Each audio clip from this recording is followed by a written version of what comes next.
Hello and welcome to the Father Support Network channel.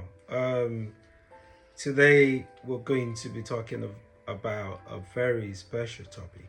Does the family court system always favor women? But before we dive into that, I would like to invite you to subscribe to my channel, like and share this video. Um, does the family court always favor women or always favor mothers?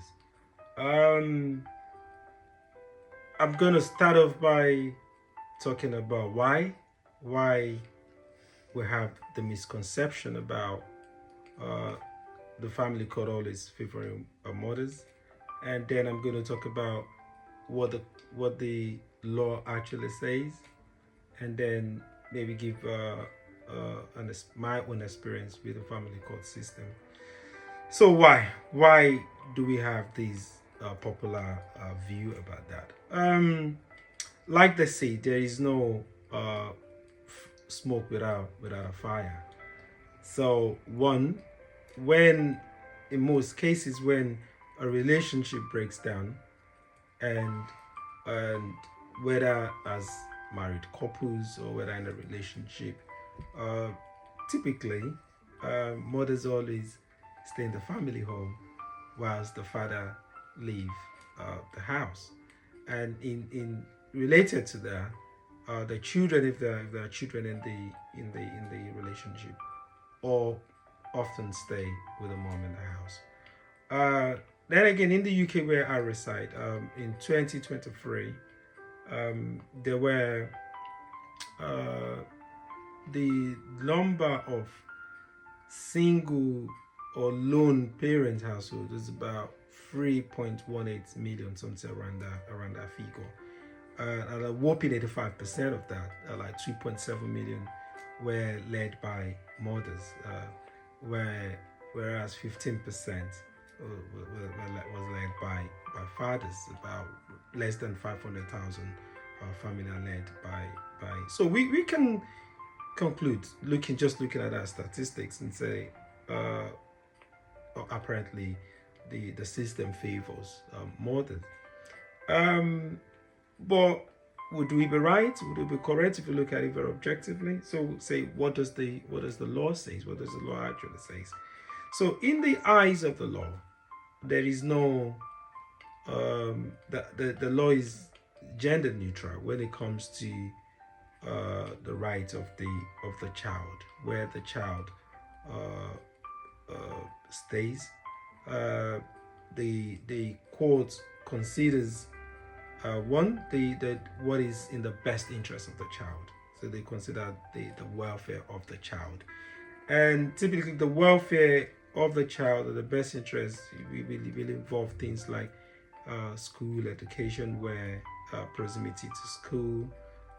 They also consider, so ordinarily if the father is living there, as the children, if they are school age, they would be going to school in the area, and they would, taking them away to move to wherever might disrupt their schooling.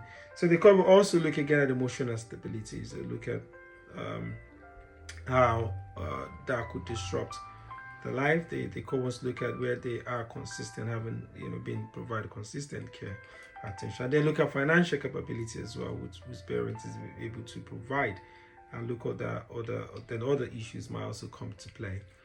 But apparently, the child's fundamental right is intact. The child has a fundamental right to both parents, and no one parent has uh, more right than the other parent to the child. So it is a misconception. It is sometimes we can presume such presumption doesn't stays in the realm of presumption rather than the reality of God. But then we can then say, why do we have such imbalance in the number of lone parents? So I will use myself as an example. Like I said in the first video that we made introducing the stuff, I've got three kids, and Two of my kids share a mom, and my other church has a different mom. And my two other kids live with me, and and I've been raising my little my youngest is 5, and I've been raising her since she was 0. And I've had occasion where um, even on the street you see people ask you how come you have custody of the children. So that again lends weight to this presumption about uh, mothers always having right over the children, uh, or right of the child over the other parent. But if I use my experience, I would really challenge that notion. So when I with my older daughter from a different relationship, when the relationship ended, she was less than 1 year old, and I remember uh, when I finally took the bold step to go to court. I wasn't even in a good place at the time, but I understood the essence of a father being in a child's life. Even though I myself wasn't really stable. I was studying at the time. I was completing uh, my doctorate degree at the time. But I exhausted every other means. Trying to get people that we have in common to mediate the church leaders. But when all that failed, you had to go to court. The process can be daunting. So I can understand why the daunting process could be a factor that discourage or dissuades fathers from taking that route if they have to. So in my own case at the time, it wasn't, the breakup wasn't even really acrimonious. It was just one where, looking at it in retrospect, I don't know where that came from, but I knew my ex at the time was preventing contact. I was blocked from or social media. I couldn't reach. I couldn't see my daughter, and I just couldn't take that. I could have walked away. A lot of people wanted me to walk away and focus on my studies, focus on work, but I understood the importance of the formative years and why a child needs a father and a mother in their life or in his or her life at at the formative years. So I had to sacrifice. So sacrifice is the word. I had to sacrifice and then went and fought for my daughter. So going to court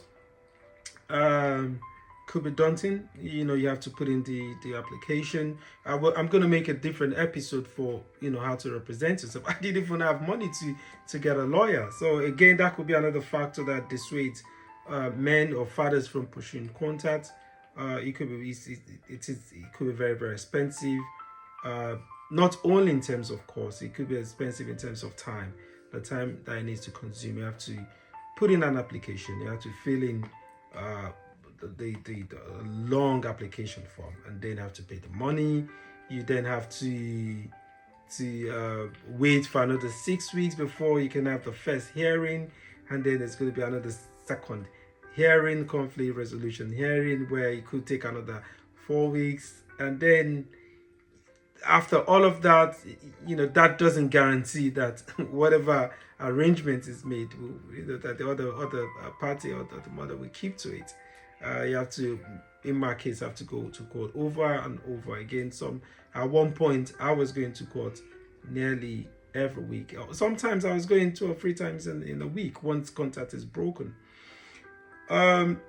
So fighting for my daughter at that point in time, she was 0, but the court understood and respected the rights of the child, and I was able to carry on seeing my daughter.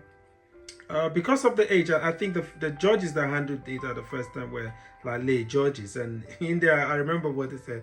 They said it's inconceivable for a child under 2 to go stay with the father. So that again might add to some of the constraints. But I was able to have adequate contact, weekly contact.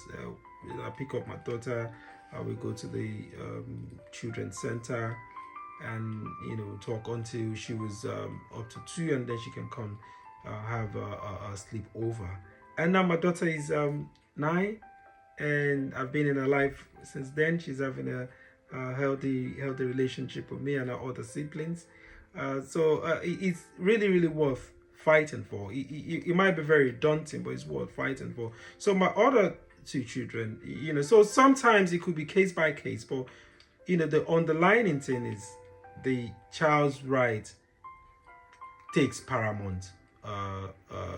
Is paramount and takes paramount consideration in the court system. For my other 2 children, my youngest daughter is now 5, but I've been taking care of her since she was 0, and they live with me permanently and have shared contact with her mom.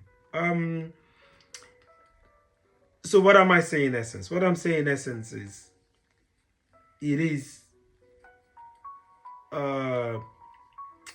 is difficult. I won't lie to you. I won't make it look simple. It takes a lot of sacrifice. It can be very time consuming, especially when it becomes acrimonious. But ultimately, once we put in our mind, once you put in your mind the interest of the child, once you recognize that it is in the interest of the child and not your own interest as well to establish contact and have your own influence on the child from infancy to when they become of age to be able to do themselves, then it will be a small sacrifice to make. So what I'm saying in essence is there is some level of validity, not in the argument is not so much about whether the court always favors women. The takeaway point I wanted to have as fathers is not just that.